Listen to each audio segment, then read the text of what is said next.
Welcome, welcome, welcome today. It's great to have you today. Tell Thanks me, for having me. yes, I mean, where are you? Where are you speaking from today? So I'm currently based in California. I'm in Southern California, about an hour south of LA. Hmm. We were just speaking off the camera. In fact, I got carried away for almost No, an hour, it's really okay. going into your story, and you talked about the power. It was a lot of education for me. The power of the voice, and where what that does. Tell me a little bit about that. Yeah, sure. So, for those of you who don't know, I do own a business called JDC Voice, and I work with, vocal coordination in combination with energy work, as well as mindfulness and mental health. And so, in terms of the power of the voice, me and Fortune were discussing very heavily this idea of the voice and your literal sound waves being waves, energetic vibrations. So, literally, when you're using your voice, you're sending out energy.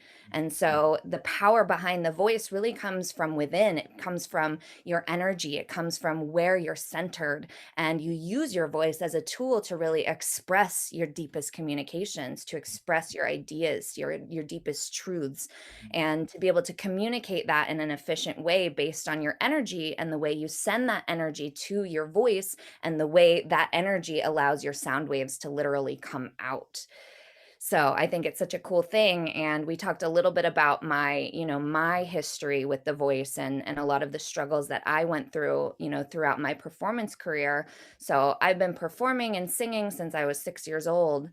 And, throughout a lot of those years, about 16 of those years, I'm 27 now, about 16 of those years, I dealt with so much performance anxiety and so much fear around using my voice. I would never raise my hand in, my elementary school classes. I'd be so scared of my voice. And with singing and performing, it got to a point where I would be so, down on my voice and I would be comparing myself to other people so much. And, that fear spread so much throughout my system that I literally would get physically ill before I would have to perform or audition and I would lose my voice or I would get sick and I wouldn't be able to actually use the power of my voice because it wasn't aligned with who I was and with my energy. It was actually aligned with this idea of what my voice should sound like, or this idea of this my voice being outside of myself.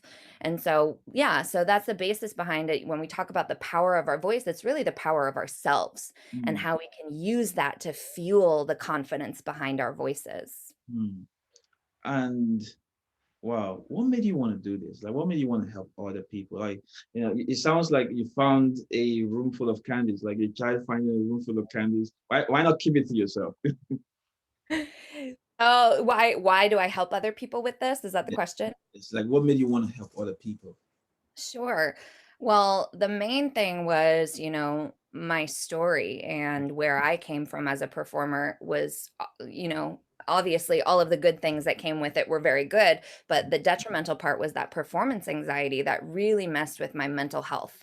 And it really messed with my personal relationship with my singing voice and my speaking voice to the point where I was like, would go through very depressive phases and I would cry at the end of my voice lessons. And I know that especially for singers and performers in general, the entertainment industry can be very toxic in a way that allows our mindsets to latch on to the negative.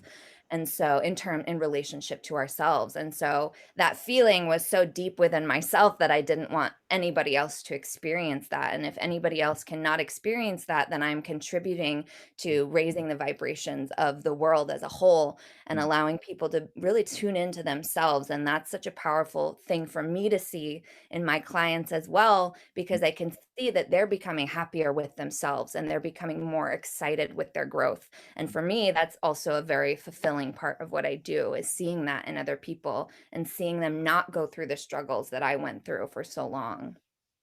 Wow. And who do you typically help with this? So I help singers, entrepreneurs, or performers. So this is really for anyone that is looking to gain more confidence with their physical voice or with their inner voice or with their communication skills.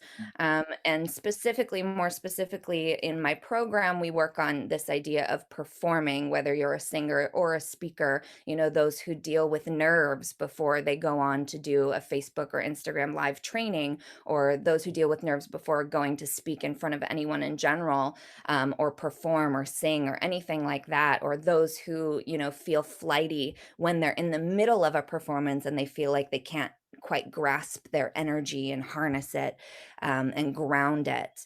And so anyone who's sort of struggling with those things in relationship to the voice is really who I help most. Mm, okay. Wow, that sounds great. And when they come to you, what does that look like? What does your help look like? Sure. So I do have different offers, and I have one-to-one, weekly sessions where you could just do one-to-one week to week, or I do have a 6-week coaching program. And within the 6-week program is really obviously when we do the more intensive training where we will delve really deeply into your mindset and sort of the subconscious self-image that you've developed in relationship to your voice. So Mm, we ask the really deeper questions that maybe are more than just surface level. For example, like if we feel scared to use our voice, if we feel nervous when we're performing, that may be the surface level issue of, oh no, I'm nervous. Oh, I'm scared. Oh, I'm fearful. But then we dig deeper and really figure out, okay, where does that fear come from? Was it, did something happen in your past that sort of triggered something, a negative relationship with your voice? Maybe you felt stifled by a classmate when you were younger and they were bullying you and telling you not to speak up or anything like that. Or maybe you had a poor, singing performance experience where you choked or, your voice broke. And then that developed this negative pattern in your mind in relation to your voice. So we really delve deeply into that and build the positive habits that will move you away from that mindset. mm, And then we obviously delve deeper into the energy work together. We work on grounding ourselves and learning about the 7 energetic systems in your body and how you can ultimately utilize, those different centers to help promote the confidence in your voice. So mm, for example, if you're looking at the root chakra, which is your confidence, your power, your rootedness that comes from the lower half of your body, once you learn to tap into that, you can actually bring that energy up mm, and use that in your communication. mm, So it's so cool to learn about. And then, towards the end of the program, we work on the performance aspect of it. So, how can we take these tools and now place them into what you're actually doing in everyday life? Like, how can we actually implement these things into creating like a routine for your performance before you go on? Or maybe you need something to focus on during the performance while you feel your energy is sort of leaving you and you go into those blackout moments. So, everything like that, we sort of bring our voices into a more holistic place where we're working on ourselves first. We change our lifestyles versus just, trying to find vocal confidence. yes. So I hear trauma healing when it comes to the use of your voice. I hear um, the mastery of the voice, of the voice, and Mhm. I also hear the getting into the energy, the energetic system of our body, and aligning ourselves in a way that our voice comes out and we are true to our authentic self. Mhm. Did that miss anything? Oh, no, no, that's Yeah, absolutely it. okay. I guess the one thing I could add to that too is the importance and also just the coolness of, discovering the anatomy of the voice and the different ways in which you can actually use your physical voice that lends to that energetic movement as well. Even for speakers, even if you're not a singer, you could go through certain vocal exercises that actually strengthen certain muscles inside the voice box so that you can feel what it actually feels like to have more physical power in your voice in a healthy way. And so that's another part of it that goes even beyond just the self-worth and the self-development is your vocal development and your actual physical instrument that you could use, you could strengthen even if you're not a singer. Mm. Wow. So this is not about singing. I mean, yes, you'll become a better singer, right? Yeah. Because you're tapping into all of that energy, and you talked a little bit about exercises that actually even clear out the vocal cords and a few things like that, right? You know, Yeah, absolutely. so you become a better singer, yes, but it goes that and beyond. Mhm. Being able to use your voice from the right authentic place, and Yeah, exactly. in the right in the right way, to be able to express how we feel. Yeah, and to give you an example of like how a speaker might use those exercises is, Mm, so right now it's early in California. I don't remember quite what time zone you're in, mm, but it was 7 a.m. when we first started this call over here, and so that's fairly early for my voice and for anyone's voice who's going to be using it a lot. mm, So I warmed up my voice with certain vocal exercises, just like you would warm up any part of your body if you were to like work out or go running or do push-ups. It's the same thing. You're using literal muscles. And mm, so you want to be able to warm those up and stretch them out and make sure they're ready to go so that by the end of this interview, I'm not straining my voice or it's not hurting me or, you feel like vocal fatigue at the end. Um, so yeah, that's just one example of how you mm. could use I, vocal I exercises. remember when a friend showed me one called the siren. I'm not sure if that's if you do any one of that. It is. It was so frustrating, I got, Is you that have, the you have to "Ooh"? go, you have to go all the way from low to, and you use lip trees to do it.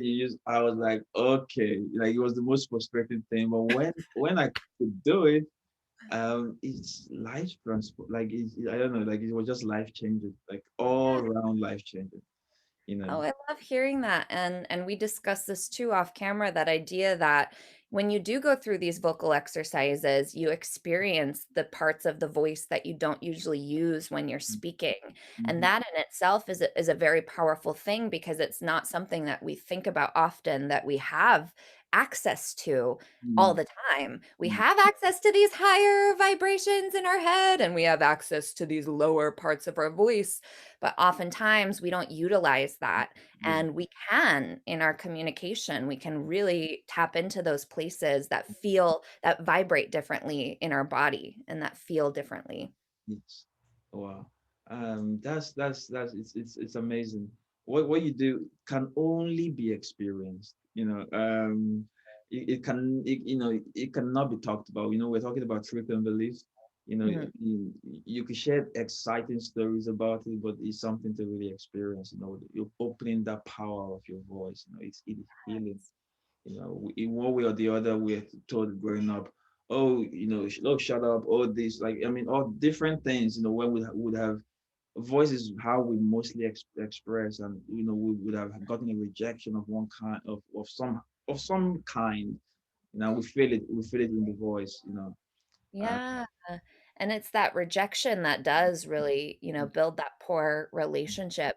I think something I could add to this conversation that I think is really powerful as well is this idea of using your voice in an explorative and in a discoverative way so mm, that when you're going through these things, when you're expressing yourself, when you're expressing your ideas, when you're going through vocal exercises, when you're singing a song, if something goes wrong, quote unquote, or if you make a bad sound in your singing, or if your voice cracks, or whatever it may be, you're coming at it from this explorative perspective. You're like, oh, I'm just exploring sort of what's living inside my system. Let me mm, see what's there. Let me see how I could use it. If it doesn't work, that wasn't a failure. It was just part of my exploration. It was part of my discovery, part of my testing out, I guess. mm, So mm. I love that mindset and that perspective.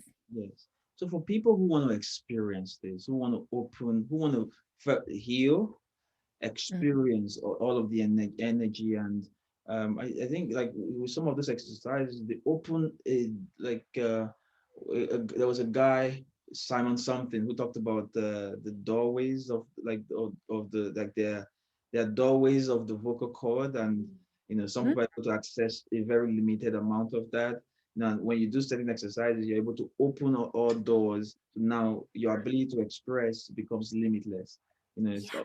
you know, um, I love that idea of the different doors. Can you Mm. tell me again what his name was that you Um, were talking I about? would, Do you I, remember? I, I would send it to you. I think I have your num your. I will send Yeah, it. Yes, that to me. I'd love yeah, to look into that. I will send it to you. I'll find it, send it to you. You know, he worked with Michael Jackson for many years, Oh, awesome. and it's one of the secrets to his Michael Jackson's range, where you can see he could really go and make a change, and he's really talking about it from a very low place, you know. Mhm. And he goes like he just runs like Michael Jackson is almost like running around, you know, the entire spectrum of the voice, you know, because so Yeah. that was the guy that trained and opened his doorways for him, and that's one of the things you do as well for people, you know, Mhm. and it's something they didn't have to experience, you know. So for those that want Exactly. to experience that with you, how can they get in touch with you? Sure. So you can reach out to me on any platform, really. I use my personal Facebook page as my business page, so you can feel free to DM me. And what happens then is you reach out to me with your interest, and then we'll set up a phone call and talk more in depth, see if we're the right fit. Go through those baseline questions of what we're looking for and things like that. So you can find me on Facebook, Janisa Di Castro. I do have a website, but it's currently under construction, so I'm not going to promote that right now. Mhm. But then you can also find me on Instagram at JDC_voice. Mhm. So direct messaging right now is the best way to get in touch with me, and you could just speak with me personally. All right, thank you very much for doing what you do, and thank you very much for coming to today's interview. Yeah, thank you so much, Fortune. This was so awesome getting to know you and having these in-depth conversations about music and the voice and all Yeah, of that. thank you.